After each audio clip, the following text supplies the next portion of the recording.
Hello students, welcome to PhD jobs and admission. This is Gauri. So आज के इस video में हम लोग मोस्ट इंपॉर्टेंट एमसीक्यूज देखने वाले हैं on the topic research writings. तो इसमें हम लोग रिसर्च कैसे राइट करते हैं, फॉर एग्जांपल हम थियरी कैसे राइट करते हैं, इसके बारे में जेएनयू पीएचडी एंट्रेंस एग्जाम में जो भी कुछ एमसीक्यूज पूछे गए थे वो देखेंगे। और इसकी वजह से आपकी सारी कॉन्सेप्ट्स क्लियर हो जाएगी और आपको एग्जाम में एमसीक्यूज सॉल्व करने में बहुत फायदा हो जाएगा। Okay, so JNU PhD entrance exam 7 to 10 दिसंबर में है और इसके पूरे मार्क्स 100 है and it has two sections, paper 1 and paper 2।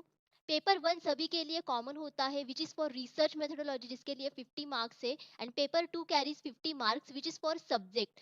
So global online team आपके लिए रिसर्च मेथोडोलॉजी पर कंप्लीट कोर्स प्रोवाइड करती है, जिस कोर्स की मदद से आप जेएनयू पीएचडी एंट्रेंस एग्जाम में 50% मार्क्स ला सकते हो, which is the qualifying marks for this entrance exam. तो इस कंप्लीट कोर्स में हम आपको वीडियो लेक्चर्स प्रोवाइड करते हैं जिसमें थियरी और एमसीक्यूज दोनों भी आते हैं। हम आपको फुल सिलेबस, नोट्स और मॉक टेस्ट प्रोवाइड करते हैं। ऐसे हमारे पास 10 मॉक टेस्ट है and each mock test contains 40 MCQs. तो इसी में ही आपके 400 एमसीक्यूज कवर हो जाते हैं। हम आपको 1500 से भी ज्यादा एमसीक्यूज रिवीजन पीडीएफ प्रोवाइड करते हैं ताकि आप सारी चीजें अच्छी तरीके से रिवाइज कर सको और आपकी कॉन्सेप्ट्स भी बिल्ड हो जाए। तो इसी में से ही आपको 40 एमसीक्यूज मिल जाएंगे out of 50 MCQs in your entrance exam.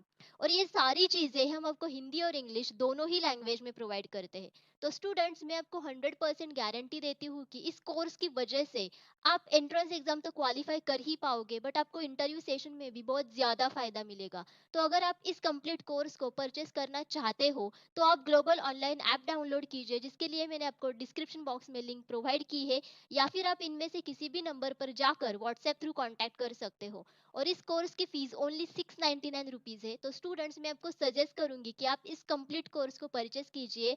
Because of that आप JNU PhD entrance exam qualify कर सकोगे और आपको बाकी सब्जेक्ट्स के लिए टाइम मिलेगा उनके लिए प्रिपरेशन करने के लिए। स्टूडेंट्स, अगर आप डेमो लेक्चर्स देखना चाहते हो तो आप ग्लोबल ऑनलाइन ऐप डाउनलोड कीजिए, जिसके लिए मैंने आपको डिस्क्रिप्शन बॉक्स में लिंक प्रोवाइड की है। देन लॉगिन करने के बाद आपके ऐप पर ये स्क्रीन दिखेगा। देन स्टोर सेक्शन में जाने के बाद आप जेएनयू टाइप कीजिए, आपके पास कोर्स का पूरा ओवरव्यू आ जाएगा। फॉर एग्जांपल इसकी ड्यूरेशन है 1 मंथ। देन कंटेंट में जाने के बाद आप यहाँ पे वीडियो लेक्चर्स, नोट्स, ये सारी चीजें देख सकते हो। तो यहाँ पे आप डेमो लेक्चर्स देखकर कोर्स को परचेस भी कर सकते हो। Now students, let us start with our today's lecture. तो यहाँ पे हमें पूछा है कि आईबीड का इस्तेमाल हम इसमें से किस में करते हैं। सो आईबीड यानी कि आईबी डेम यानी कि in same place. Okay, in same place. जब भी हम कोई भी रिसर्च पेपर लिखते हैं तो उसमें at the end foot note होते हैं। ओके, सो इस फुट नोट में अगर कोई भी वर्क हमने पहले से ही प्रिसीडिंग फुट नोट में हमने डिस्क्राइब किया है और हमें अभी भी उसको डिस्क्राइब करना है, तो हम यहाँ पे आई बीड लिखेंगे यानी कि इन सेम प्लेस। ओके, इससे पहले भी हमने इस वर्क को इसी फुटनोट में डिस्क्राइब किया है। ओके, सो पहला ऑप्शन है साइटेशन। साइटेशन यानी कि साइटेड, मतलब हमें कोई भी रेफरेंस अगर है जिसका इस्तेमाल हमने उसी रिसर्च पेपर में किया है तो that is the citation. Bibliography में दोनों भी चीजें होती है, इसमें रेफरेंस भी होता है और ऐसी भी चीजें होती है जो हमने हमारे रिसर्च में इस्तेमाल नहीं की है, but we can use them for the research. Okay, तीसरा है इंडेक्स। इंडेक्स तो हम पहले ही लिखते हैं शुरुआत में कि हमारे किस किस पेज पर क्या क्या हमने मेंशन किया है in our research. And the last one is figures and tables, यानी कि हमने कौन कौन से फिगर्स, मतलब कौन कौन से डायग्राम्स हमने हमारे रिसर्च पेपर में यूज किए हैं और कौन कौन से टेबल्स इसमें है, राइट। सो ये तो दो वैसे भी एलिमिनेट हो गए, बिकॉज आईबीड हम जहाँ पे इस्तेमाल करते तो हमें वहां पे रेफरेंस देना होता है। सो रेफरेंस यानी कि साइटेशन या फिर बिब्लियोग्राफी। बट बिब्लियोग्राफी में हम लोग बाहर का भी यहाँ पे मेंशन करते हैं कि हम इसका इस्तेमाल इस रिसर्च के लिए कर सकते हैं, बट वो सारी चीजें हमने इस रिसर्च के लिए रेफर नहीं की है, राइट। सो बिब्लियोग्राफी भी एलिमिनेट हो गया। सो इसका सही आंसर है साइटेशन, बिकॉज यहाँ पे साइटेशन में हम लोग आईबीड का इस्तेमाल कर सकते हैं। अब स्टूडेंट, यहाँ पे हमें जो करेक्ट सीक्वेंस क्या होता है इन अ साइटेशन फॉर अ जर्नल, वो यहाँ पे हमें देखना है। और इनमें से उसके लिए सही आंसर हमें चूज करना है। तो जब भी हम लोग साइटेशन को लिखते हैं किसी भी जर्नल में, तो उसका एक करेक्ट सीक्वेंस होता है। ओके, तो उसमें पहले तो हम लिखते हैं कि नेम ऑफ द ऑथर, मतलब ऑथर का नाम क्या है, name of the author. Then उसके बाद हम लोग लिखते हैं टाइटल ऑफ द आर्टिकल, उस आर्टिकल का टाइटल क्या है जिसके लिए ऑथर ने काम किया है, राइट। तीसरा है टाइटल ऑफ द जर्नल, सो इस आर्टिकल को किस जर्नल से हमने लिया है। देन उसके बाद फोर्थ आएगा इसका वॉल्यूम नंबर, मतलब ये भी जो भी कुछ इसमें टेक्स्ट है, कोई भी आर्टिकल है, उस टेक्स्ट को कितने साल हुए हैं पब्लिकेशन में। ओके, यानी कि the number of years the text has been in publication. Okay, so this is the volume number, वो हमें लिखना पड़ता है। एंड उसके बाद पैजिनेशन, पैजिनेशन यानी कि नंबर्स देना पेजेस को, जितने भी सारे पेजेस है उस पेजेस को हम लोग बाद में नंबरिंग करेंगे, राइट। सो ये है उसका सीक्वेंस। सो इसका सही आंसर होगा आंसर 1, CDEBA। बिकॉज यहाँ पे पहले तो हम लोग नेम ऑफ द ऑथर लिखेंगे, then title of the article लिखेंगे, then title of the journal लिखेंगे, देन वॉल्यूम नंबर क्या होगा वो, देन पैजिनेशन। अब स्टूडेंट, इस क्वेश्चन में हमें पूछा है the term AL means which of the following. So AL का मतलब क्या है, उसका मतलब सेम है या फिर एंड अदर्स है या फिर साइटेड इन है या फिर अपेंडाइसेस है। सो एएल का ये एक फुल फॉर्म भी होता है जिसका फुल फॉर्म है एपीए इन टेक्स्ट साइटेशन, एपीए इन टेक्स्ट साइटेशन। ओके, सो जब भी हमें कोई भी ऑथर्स के नेम लिखने पड़ते हैं, ओके, इन द साइटेशन, तो उसमें बहुत सारे ऑथर्स के नेम होते हैं। सो जब भी हम लोग पहले ऑथर का नेम लिखते हैं, फर्स्ट ऑथर नेम, देन उसके बाद हम लोग लिखते हैं एएल, एएल यानी कि एंड अदर्स, तो इससे भी ज्यादा ऑथर्स यहाँ पे है। ओके, सो इसका मतलब होता है and others. Bibliography given in a research report. Okay, so जब भी हम लोग बिब्लियोग्राफी को मेंशन करते हैं in a research report, then हम उसके लिए क्यों लिखते हैं। ओके, मतलब what is the usefulness of bibliography. So जैसे कि हमने देखा कि बिब्लियोग्राफी में रेफरेंस सेक्शन भी होता है, it has reference section, plus इसमें अदर पब्लिकेशंस भी मेंशन किए होते हैं जो कि रिसर्च के लिए यूजफुल होते हैं और इम्पोर्टेंट होते हैं, but these are not cited in the text और मैन्युस्क्रिप्ट, मतलब इनको हमने साइटेड नहीं किया होता है in our research theory, right. So पहला ऑप्शन है shows vast knowledge of the researcher. अगर हमें बिब्लियोग्राफी मेंशन करनी है in our research report, then इसका मतलब ये नहीं होता कि वो दिखाए हमको कि रिसर्चर के पास कितना नॉलेज है। सो ये तो एलिमिनेट हो गया। दूसरा है helps those interested in further research, yes this is the correct answer, because यहाँ पे रेफरेंस सेक्शन भी होता है, प्लस हम अदर पब्लिकेशंस के बारे में भी लिखते हैं ताकि इसकी मदद से रिसर्चर बाकी रिसर्च के बारे में, मतलब फर्दर रिसर्च के बारे में वो पढ़ सके। And that's why it helps those interested in further research. तीसरा है has no relevance to research, it has relevance to research, and इसकी वजह से तो हम लोग बिब्लियोग्राफी को रिसर्च रिपोर्ट में रेफर करते हैं। सो ये भी एलिमिनेट हो गया। And it has specific value, yes it has a value, but इसका सही आंसर है helps those interested in further research, तो ये भी एलिमिनेट हो गया। सो इसका सही आंसर है 2। नाउ स्टूडेंट्स, यहाँ पे भी हमें यही पूछा है कि अगर हम रेफरेंस लिखते हैं तो उसका करेक्ट फॉर्मेट क्या है या फिर उसका करेक्ट सीक्वेंस क्या है। जैसे कि हमने पहले भी इसी वीडियो में देखा था, बट वो क्वेश्चन थोड़ा अलग था और वो 2021 में पूछा गया था, बट इस क्वेश्चन को 2020 में पूछा है। But the meaning of the question is the same, but the format is different. So जैसे कि हमने देखा था कि जब भी हम लोग किसी भी रेफरेंस को या फिर किसी भी साइटेशन को रिसर्च में लिखते हैं तो इस उसका एक फॉर्मेट होता है जिसमें पहले तो हम लोग ऑथर का नेम लिखते हैं, तो ऑथर का नेम लिखने में भी एक फॉर्मेट है, उसमें पहले तो हम ऑथर का लास्ट नेम लिखेंगे, देन उसके बाद उसका फर्स्ट नेम लिखेंगे, राइट।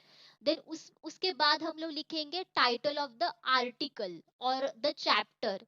सो उस आर्टिकल का क्या टाइटल है, देन उसके बाद हम लिखेंगे कि टाइटल ऑफ द जर्नल या फिर टाइटल ऑफ द बुक, मतलब उस आर्टिकल को हमने किस जर्नल से या फिर किस बुक से चूज किया है।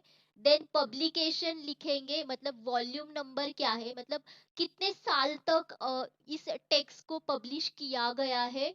देन प्लेस क्या है, राइट। देन उसके बाद हम लोग ईयर लिखेंगे, एंड देन उसके बाद हम लोग सभी को पेज नंबर्स देंगे, मतलब क्या पेज नंबर है उसका। ओके, सो इसका सही आंसर है 2, बिकॉज यहाँ पे लिखा है कि last name of the author, first name of the author, title of the chapter और article, title of the book और जर्नल, पब्लिकेशन है, प्लेस है, ईयर है, पेज नंबर है। सो ये इसका सही आंसर है। अब यहाँ पे हमें पूछा है critical and analytical writing refers to, मतलब क्रिटिकल एंड एनालिटिकल राइटिंग का एग्जैक्टली मतलब क्या है। ओके, सो पहला ऑप्शन है methodology used in research writing, दूसरा है method of reading and writing, research to be evaluated and writing a report on it, criticism of the research writing. So critical and analytical writing यानी कि ये एक methodology है writing की, मतलब उसमें क्रिटिकल थिंग्स भी होने चाहिए और एनालिटिकल थिंग्स भी होने चाहिए, मतलब हमें जब भी कोई भी राइटिंग करनी है then it should be done critically and analytically. So इसका सही आंसर है first, methodology used in research writing, because यहाँ पे हम लोग कौन सी मेथोडोलॉजी यूज कर रहे हैं जब भी हम लोग रिसर्च को राइट कर रहे हैं। Okay, so that is the correct answer. So यहाँ पे राइटिंग भी लिखा है, so this is the way of writing, right. So ये इसका सही आंसर है। दूसरा है method of reading and writing, यहाँ पे रीडिंग का कोई मतलब नहीं है, ओनली राइटिंग।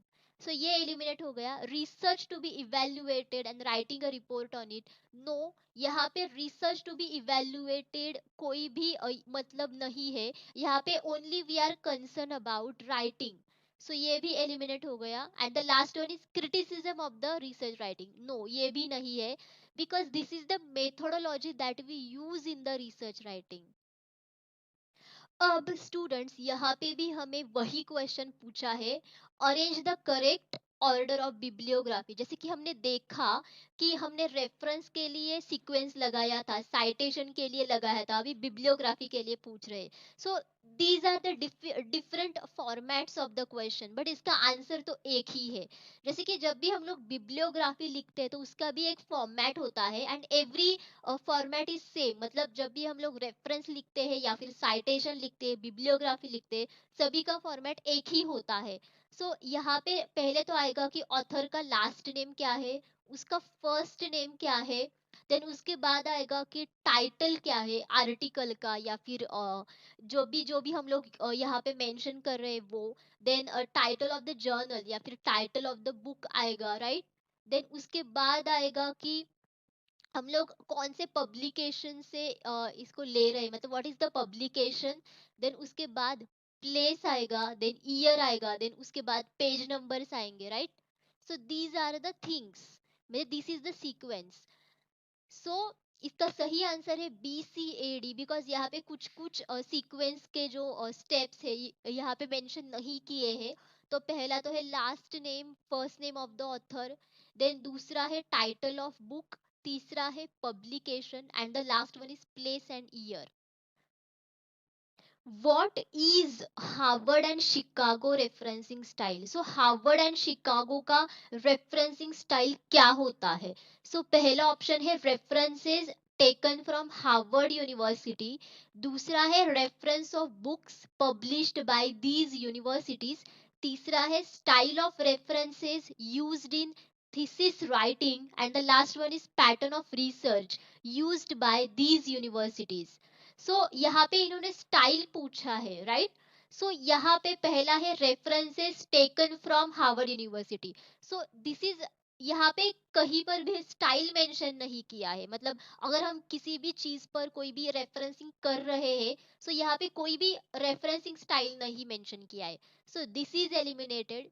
दूसरा है reference of books published by these universities, no, यहाँ पे भी कोई भी स्टाइल मेंशन नहीं किया है, सो ये भी एलिमिनेट हो गया। तीसरा है style of references used in thesis writing, right, so यहाँ पे इन्होंने स्टाइल मेंशन किया है, सो ये इसका सही आंसर है। So this is the easiest question, because यहाँ पे रेफरेंसिंग स्टाइल पूछा है हार्वर्ड एंड शिकागो का। सो जो भी हम लोग थीसिस राइटिंग में रेफरेंसेस के लिए यूज करते हैं फॉर्मेट, जैसे कि हमने देखा कि पहले हम लोग ऑथर्स के नेम लिखते हैं, देन उसके बाद हम लोग आर्टिकल का नेम लिखते हैं, जर्नल का नेम लिखते हैं। So this is the format of references used in thesis writing, so यही फॉर्मेट यहाँ पे ये लोग यूज कर रहे हैं।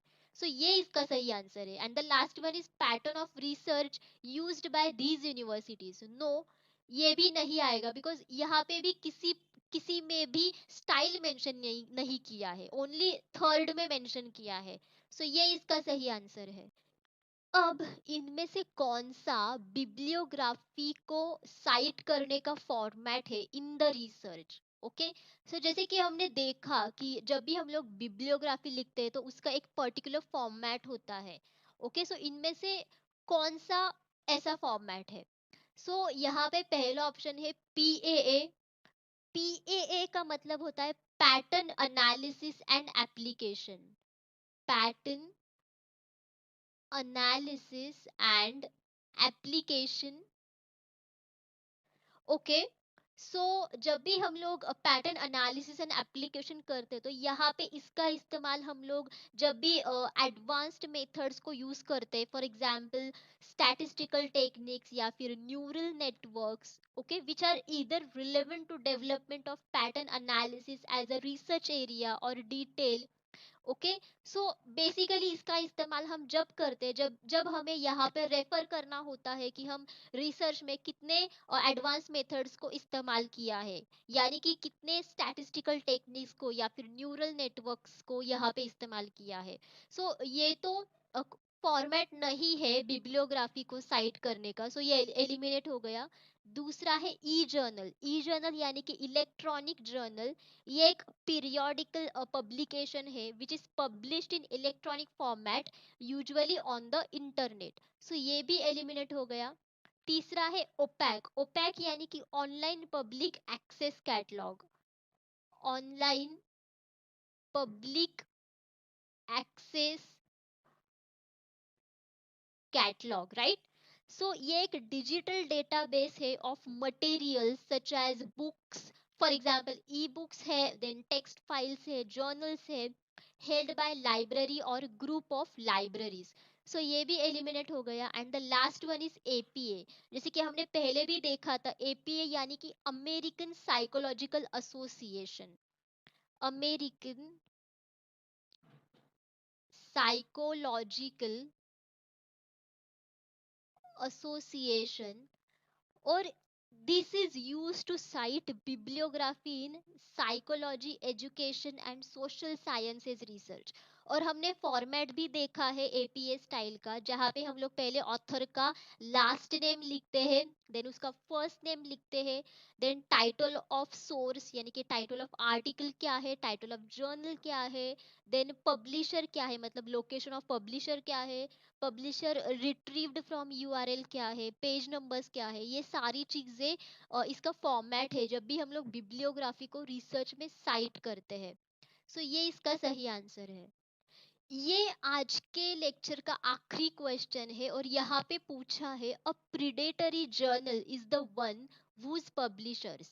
ओके, सो प्रिडेटरी जर्नल ये एक ऐसे जर्नल होते हैं जिनके पब्लिशर्स क्या होते हैं। ओके, सो प्रिडेटरी जर्नल ये एक ऐसे जर्नल होते हैं जिनके पब्लिशर्स को स्कैम पब्लिशर्स कहा जाता है, बिकॉज ये ऑथर्स को चार्ज तो करते हैं, मतलब उनसे फीस तो लेते हैं, बट उनको सर्विसेज प्रोवाइड नहीं करते हैं what they have promised earlier, and इसके लिए हम इसको स्कैम कहते हैं। ओके, सो पहला ऑप्शन है publish for a fee with सब स्टैंडर्ड और नो पीयर रिव्यूइंग। सो ये इसका सही जवाब है। बिकॉज ये ऑथर से फी तो लेते हैं पब्लिश करने के लिए, बट उनको सब स्टैंडर्ड या फिर नो पीयर रिव्यूइंग ऐसे सर्विसेज प्रोवाइड करते हैं। दूसरा है, the publishers of journals have acquired the publishers of journals in similar disciplinary domains. तो ये तो बहुत ही अच्छी बात होगी अगर कोई भी जर्नल्स के पब्लिशर्स एक्वायर करेंगे publishers of journals in similar disciplinary domains. तो ये इसका सही आंसर नहीं है, सो ये एलिमिनेट हो गया। तीसरा है, publish without a fee but with proper reviewing. So ये तो एग्जैक्टली अपोजिट है प्रीडेटरी जर्नल के बारे में। सो ये भी एलिमिनेट हो गया। And the last one is insist on charging a fee for publishing after the manuscript has been accepted for publication with proper reviewing and editing. यहाँ पे तो चार्ज तो ले रहे हैं फ्रॉम द ऑथर्स पब्लिशिंग के लिए, बट यहाँ पे वो लोग प्रॉपर रिव्यूइंग भी कर रहे हैं और एडिटिंग भी कर रहे हैं। सो ये भी एलिमिनेट हो गया। सो इसका सही आंसर है one. So students, thank you for watching today's lecture. अगर आपको ये लेक्चर अच्छा लगे then please hit the like button.